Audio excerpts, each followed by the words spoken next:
Military Brotherhood Radio presents The Beard 30 Show. Hey, thank you, everybody. Thanks for joining in on this nice edition of Beer 30. Wow, times are getting fast. I'm actually starting to have fun at this. So, if you've been riding with us, we appreciate it. If you're just now tuning in, let us explain to you what Beer 30 is. Beer 30 is when you walk into that VFW or that bar, that first 30 seconds, you know who is a jackass, you know who knows it all, and you know who's just drunk. And that's where we come along. This is the 30 minutes that we're going to show you how there are programs out there beyond the VA. Nothing against the VA, but there are programs out there beyond the VA that can help our soldiers.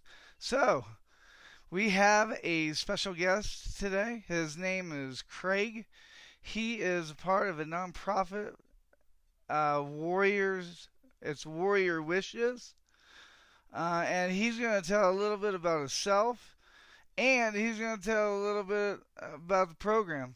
So, Danny, I'll let you introduce, and I'll let you ask the first questions. Okay. How you doing today, Craig? How you doing, guys? Nice to be on today. Oh, thank you for joining us. So go ahead and tell us a little bit about yourself. Basically, on my personal self or on what we do? What do you want me to start with? Yourself, just your personal self at the moment. So, what yeah, brought you into this?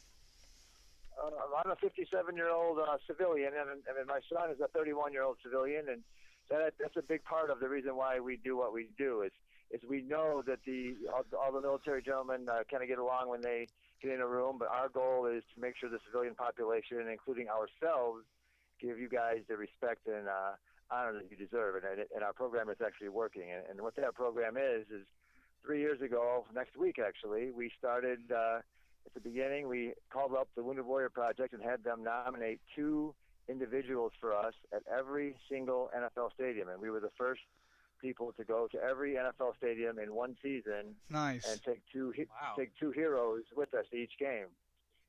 We were very fortunate that, again, we're civilians and we didn't know what we were doing pretty much because my brother served for 2 years in National Guard in the Navy, but other than that, we have no military experience whatsoever. You know, I didn't even really have any friends in the military.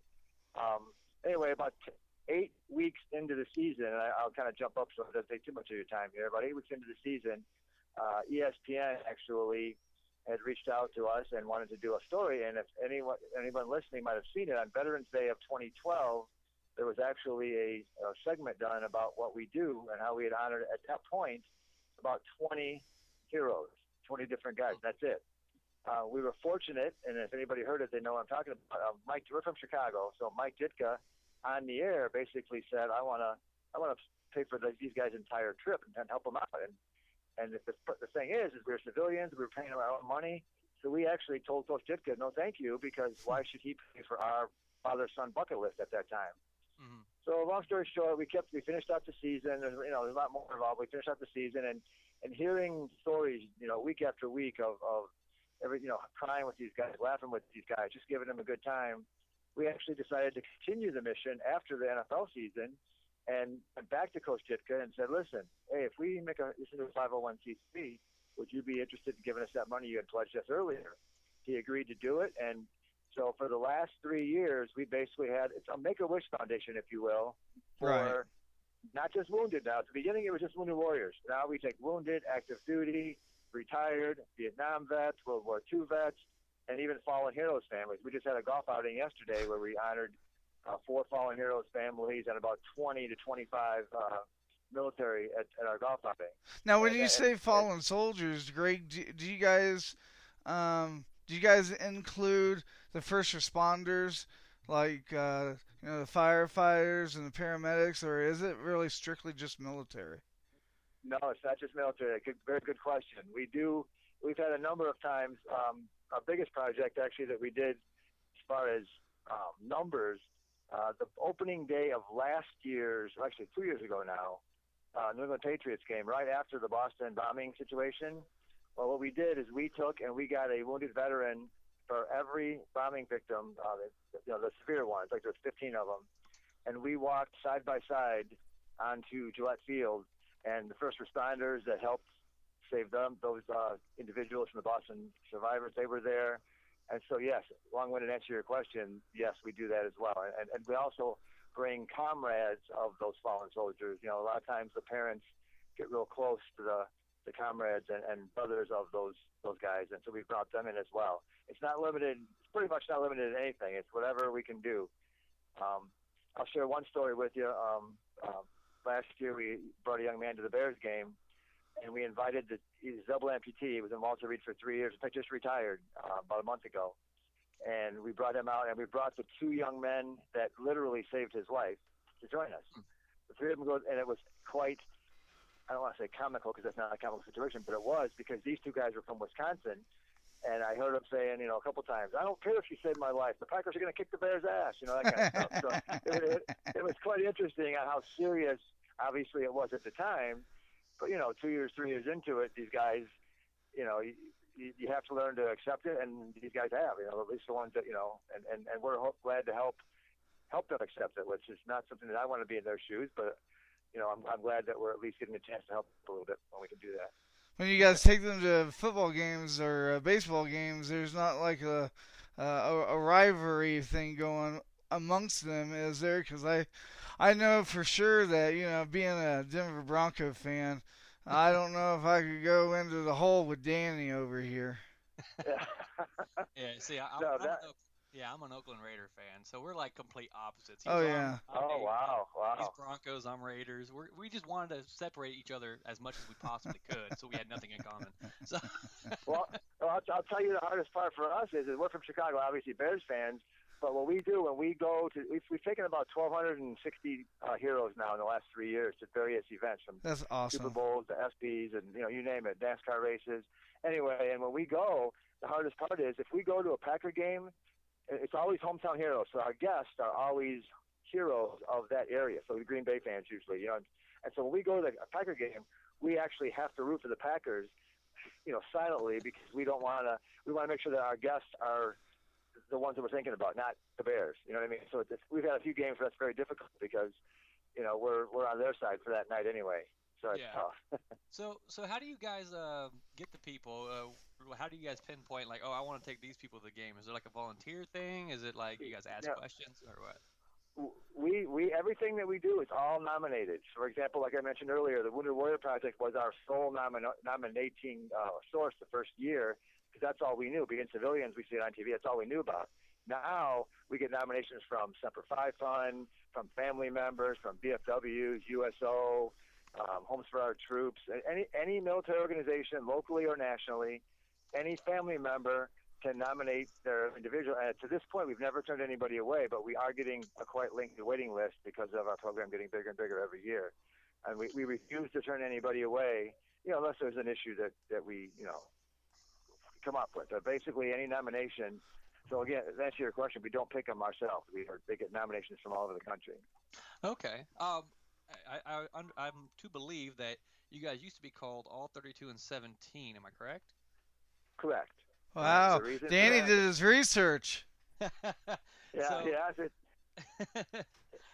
reason that was the case is because the first year we did all 32 stadiums in 17 weeks, and that was supposed to be it. Yeah. So we called it that because that was and we still actually call the football season the same thing.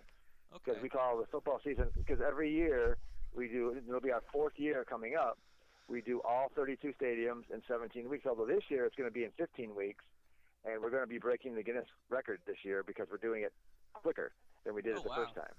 So we are breaking our own record this year. So why did you guys change the Warrior Wishes then, if you don't mind me asking? Because our baseball program is called Battlefields to Ball Fields, and this past April and May, I did 60 consecutive days. I don't know if you saw this on our website.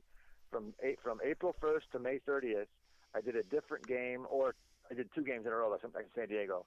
So I would do a different game and different heroes every game for 60 straight days. So I took an overnight bus from Cincinnati to Cleveland, did that game. Then I did overnight to the Buffalo and did the Buffalo Sabres.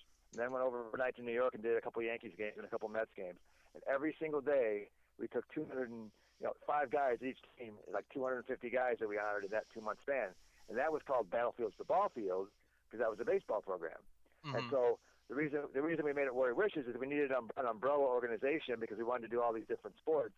So we're going to be doing basketball and hockey this year, but the umbrella Operation Warrior Wishes is because technically it's Make-A-Wish, and so these Warriors are wishing to go to whatever, a NASCAR race, ESPY Awards, which we took 4 guys the last couple of years.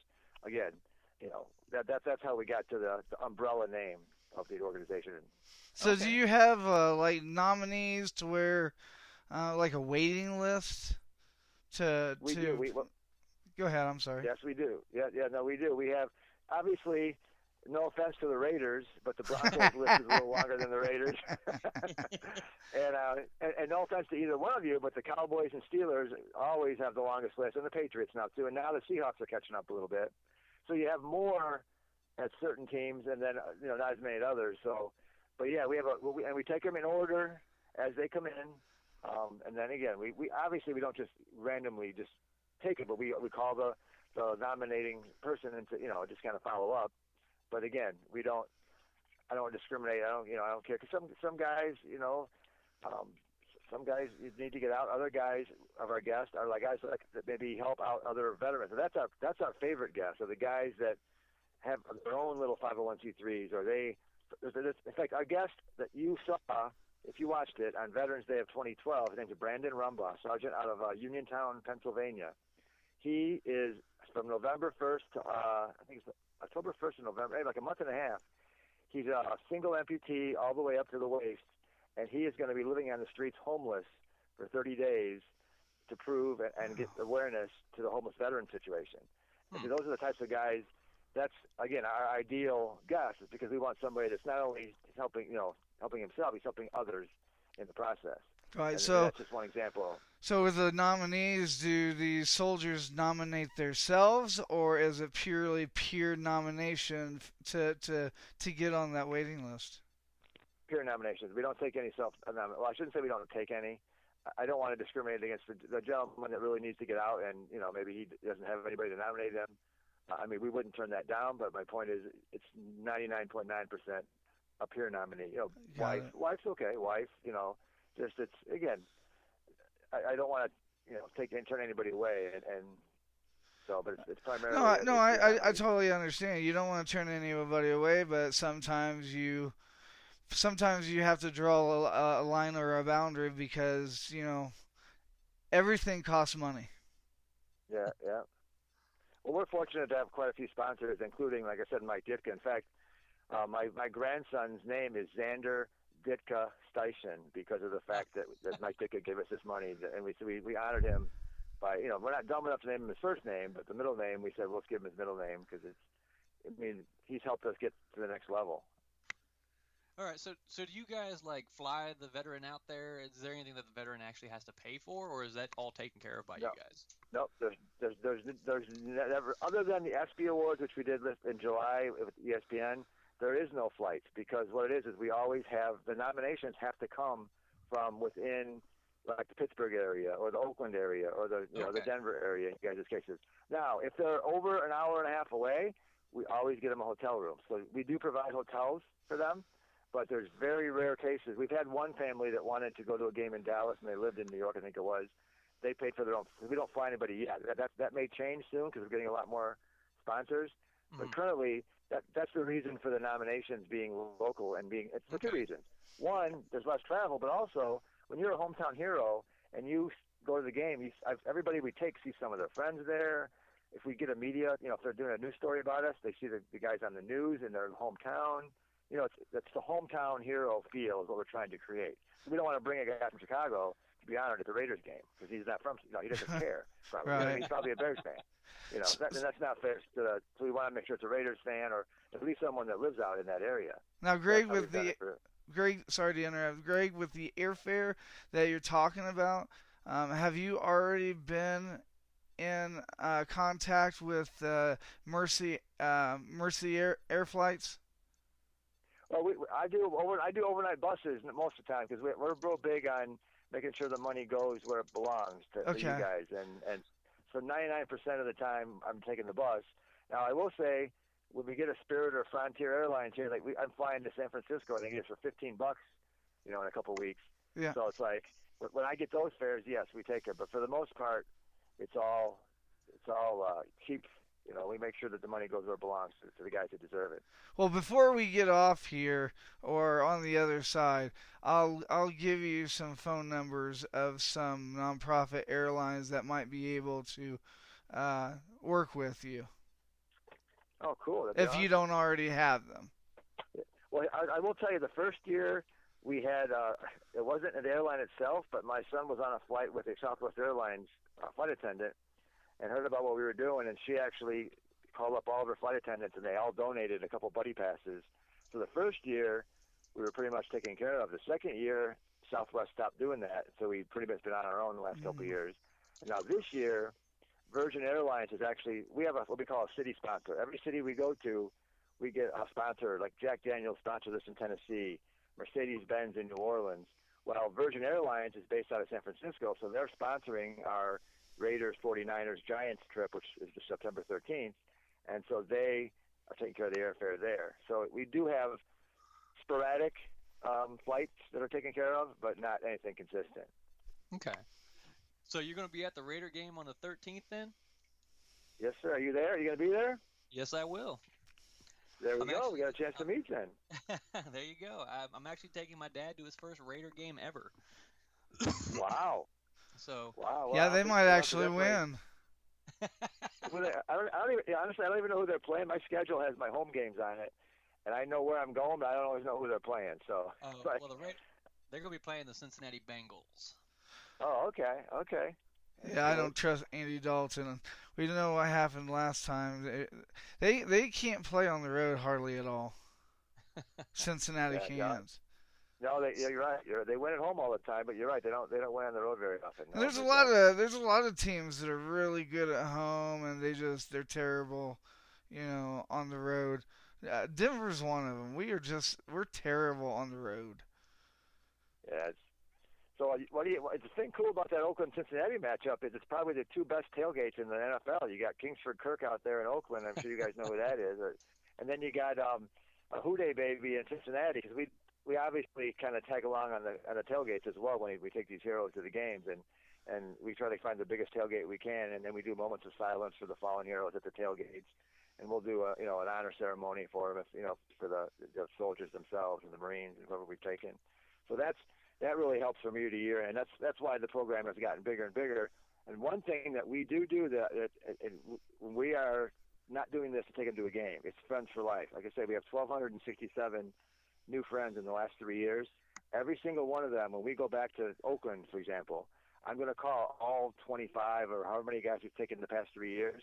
We always get together, if they're available, and either invite them to the tailgate or we take them out to dinner the second and third years that we go.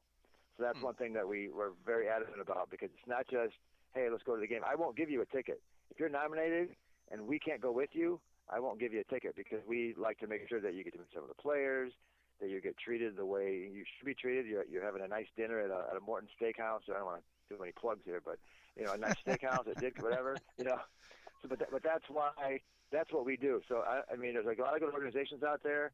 I don't think any of them do what Again, I'm not trying to be. I respect and honor every organization out there, but I don't think anybody does what we do to the extent that we do it. We treat them like royalty for a couple of days, and that's they should be treated like you should be treated like that.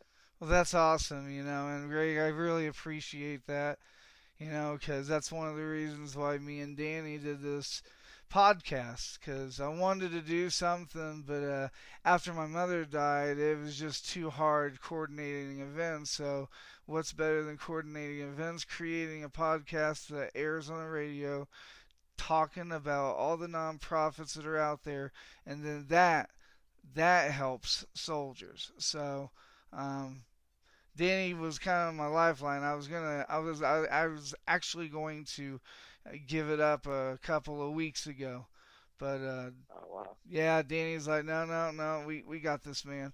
Danny's been my friend since 1993. Wow. Wow. Yeah. Brothers for life, Yeah, huh? I knew Joel. I knew Joel when he actually had hair. Oh, okay. Well, see, I can't. I'm on the radio, so I don't know that. I don't know the answer. I can't see that. So. Yeah, he knew Joel when he could speak. Now I just sound like I'm drunk because of my TBI. Hey, no worries. I'm proud. I haven't met you guys yet, and I'm looking. I will hopefully get to meet both of you at some point here in the near future, because that's a couple more new friends that we can. And we just love meeting new guys and staying in touch. And unfortunately, lost one of them, so that's the only one. But everybody else we stay in touch with quite often. So. Well, Greg, go ahead and give us your web address so the listeners know exactly what your web address is. We'll try to put it up on our Facebook page. And go ahead. No, I'm sorry. You cut out a little bit on me that last sentence. I didn't hear what you said. Oh, I said we're gonna ask you to go ahead and tell the listeners the web address so that if they can help you, they know where to go. Certainly, and there's plenty of things to do. You don't necessarily need to donate money. If you're in the Oakland area or the Denver area and you want to help out by providing dinner or just meeting the guys or hanging out at a tailgate or nominating somebody in your town that you think might be a good recipient, there's a number of ways. That's all the ways you can help. It's not just money we need. I mean, money. We're fortunate to get a lot of sponsors and need that emotional help more than we do the money sometimes. But both are appreciated. But it's www.warriorwishes.org. It's WARRIOR wishes.org. And then the Facebook page is Operation Warrior Wishes. And then we're also on Twitter and Instagram, Warrior Wishes as well. And I'd be happy to get my cell phone over the phone as well. I have no problem with that. My cell phone is 630-339-6714. And anybody that wants to call at any time, I have no problem with that. So. All right. Well, Greg, thank you for coming on the show. I really appreciate it so much. We're about out of time, and before I let you go, Danny, do you have any last questions? I do actually. So, since you've been to all the stadiums, which fans would you say are better, the Broncos or the Raiders? Wow. Hey, you know what? I'm going to politically correctly answer that question, because the Broncos have better fans, but the Raiders have better tailgaters. So that way I give you both a prop. Now, see, we established a long time ago with Joel, which he knows what I'm talking about. But I have come to the conclusion, since Joel's now a Bronco fan, that in order to be a Bronco fan, you have to have some sort of brain injury. Oh, whatever. With that being said, Craig. You can't go there. With that being said, Craig, we really appreciate you coming on, and hopefully we can get a hold of you sometime down the line and see how much your nonprofit has prospered, hopefully by this show. We appreciate it. And Danny, we got to make sure, off the air, make sure you get a hold of me, and we can definitely get together in Oakland in a couple weeks. Yeah, I'll get your number from Joel, and I'll give you a call here in a little while once we're done with this podcast, and we can talk and hash out the details. Sounds great. Thank you very much, gentlemen, for All right. having the time. Thanks, Greg. Have a good one. Okay. Bye-bye. Bye-bye, Greg. All right. Yeah, Well, his we tried to get through that. His phone was breaking up a little bit, so listeners, we apologize for that. I think my wire keeps breaking because I accidentally touch it. But anyways, we are sorry about that, listeners. But so G, what do you think, man? Oh, I find it very interesting. I wish I would have known about this program when I was in Washington or somewhere else. Granted, it just came up probably near the end of my tour in Washington, so right before I moved here. So, but I will be in Jacksonville, so maybe I can hook up with them there. And like I said, I'm gonna try to meet him up in Oakland when me and my father go. I think that'd be a really cool thing to do, and who knows, maybe meet a couple players. Oh yeah, most definitely, most definitely. Just you linking up with him, he'll explain the beer 30 because there's only so much that you can explain to a guy what we're doing in 25 minutes. So most definitely that would be very cool if you could link up with him. And man, I got these coins that I need to send to you so that you can challenge coin people. So, what you learn from that? Because I know earlier this week we were talking on the phone about doing this interview here, and we didn't really know much about him. So I believe we both learned a lot. Yes, So we did. what specifically did you like the most? Well, I gotta give a huge shout out to Brandy because she brought up some great information, some questions that we could ask. So Brandy, you're freaking awesome. She's our kind of like secretary right now, telling us stuff because we're men, we can't multitask. But one of the things that I learned is, they're not just a fly-by-night foundation that just started. They're actually one of those little foundations that me and you talk about that are trying to help soldiers, but they don't have money to pay for commercials. They're not a big name, and to be able to tell people about them, that gets their name out. So that's one thing that I learned. I really like the aspect of the all the NFL stadiums. That's something I always want to do is go to all the different NFL stadiums, just check them all out. But you drive past one on the interstate, like, oh, I really want to stop there real quick, but I really don't have the time. Right. Yeah, that'd be really cool. And for those with PTSD and issues, get your mind off of it for a little bit. It's actually really nice.